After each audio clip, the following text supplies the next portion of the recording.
নমস্কার বন্ধুরা, আজ আমরা দৈনন্দিন জীবনের এমন তিনটি বিষয় নিয়ে আলোচনা করব যা নিয়ে হয়তো খুব একটা মানুষ মাথা ব্যথা করে না, যার ব্যবহার এবং অপব্যবহার যদি ঠিক মতো না করা হয় তাহলে এর মাসুল গুনতে হবে আমাদের এবং ভবিষ্যৎ ভারতবর্ষকে।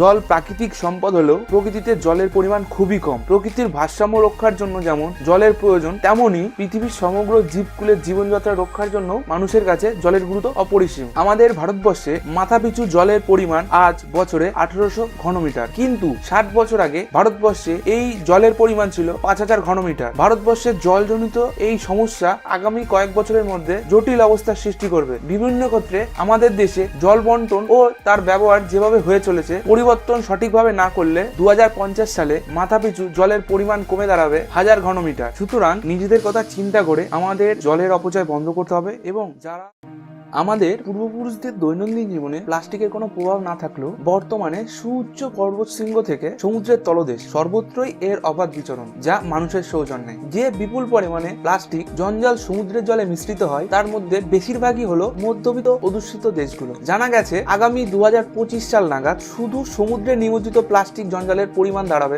155 মিলিয়ন টন। এর ফলে সামুদ্রিক প্রাণীদের জীবনযাপনে বিপুল বাধার সৃষ্টি হবে। প্লাস্টিক এমন একটি পদার্থ যার প্রস্তুতি থেকে শুরু করে পরিত্যক্ত হওয়া পর্যন্ত প্রতিটি ধাপেই দূষণ ছড়ায়। তাই অবিলম্বে আমাদের প্লাস্টিক বর্জন করা উচিত।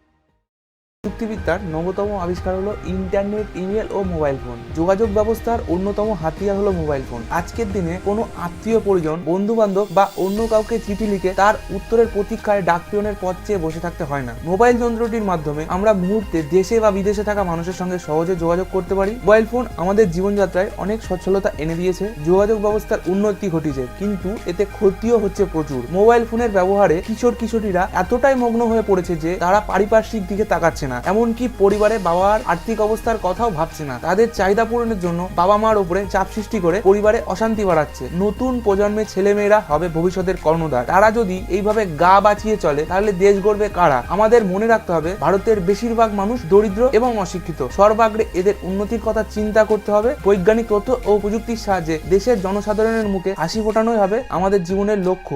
ভিডিওটি ভালো লেগে থাকলে লাইক করুন, কমেন্ট করে জানান আর কোনটা ভিডিওর উপরে ভিডিও চান, শেয়ার করুন বন্ধু বান্ধব XYZ সবার সাথে।